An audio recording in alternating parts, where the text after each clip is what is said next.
નમસ્કાર દર્શક મિત્રો, હું છું એન્કર અર્પિતા પટેલ। દેશભરના તાજા અને સચોટ સમાચાર આપણી ભાષામાં જોવા માટે A1 અભિક્રાઇમ ન્યૂઝમાં આપનું હાર્દિક સ્વાગત છે। હવે જોઈએ મુખ્ય સમાચાર। કચ્છના આદિપુરમાં પોલીસ દ્વારા 13 તુજકો અર્પણ કાર્યક્રમ અંતર્ગત આદિપુર પોલીસ સ્ટેશન વિસ્તારમાંથી ગુમ થયેલ, ચોરી થયેલ મોબાઈલ રિકવર કરી મૂળ માલિકને કુલ કિંમત ₹3,14,998નો મુદ્દામાલ પરત સોંપતી આદિપુર પોલીસ મહાનિરીક્ષક ચિરાગ કોરડિયા સાહેબ, બોર્ડર રેન્જ ભુજ તથા પોલીસ અધિક્ષક સાગર બાગમારા સાહેબ, પૂર્વ કચ્છ ગાંધીધામ તથા નાયબ પોલીસ અધિક્ષક મુકેશ ચૌધરી સાહેબ, અંજાર વિભાગ અંજારના તરફથી સૂચના કરેલ કે પોલીસ તથા પ્રજા વચ્ચે સમન્વય સધાય અને પ્રજાનો પોલીસ પ્રત્યે વિશ્વાસ બન્યો રહે તે હેતુથી પ્રવૃત્તિ કાર્ય કરવા સૂચના આપેલ હોય, જે અનુસંધાને પોલીસ ઇન્સ્પેક્ટર MC વાળા દ્વારા આદિપુર પોલીસ સ્ટેશન વિસ્તારમાંથી ગુમ ચોરી થયેલ મોબાઈલ સરળતાથી ફરિયાદીને પરત મળી રહે તે માટે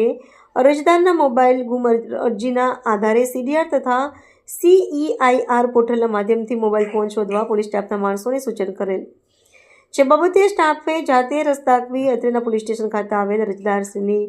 મોબાઈલ ગુમની અરજીઓ બાબતે CDR એનાલિસિસ કરી તેમજ CEIR પોર્ટલના માધ્યમથી ટ્રેસ થયેલ મોબાઈલ ફોન નંબર 14 શોધી કાઢી આદિપુર પોલીસ સ્ટેશન ખાતે અરજદારશ્રીઓને બોલાવી 13 તુજકો અર્પણ કાર્યક્રમ અંતર્ગત મૂળ માલિક અરજદારોને mobile phone Adipur police station સ્ટાફના માણસો હસ્તે સુપરત કરવામાં આવ્યા છે। આ કામગીરી પોલીસ ઇન્સ્પેક્ટર શ્રી MC વાળા સાહેબ તથા પોલીસ ઇન્સ્પેક્ટર RC રામાનુજ તથા police sub inspector Shri RM ડુવા સાહેબ સાથે આદિપુર પોલીસ સ્ટાફના માણસો દ્વારા સફળ કામગીરી કરવામાં આવી છે। રિપોર્ટર ભરત ઠાકોર, કચ્છ।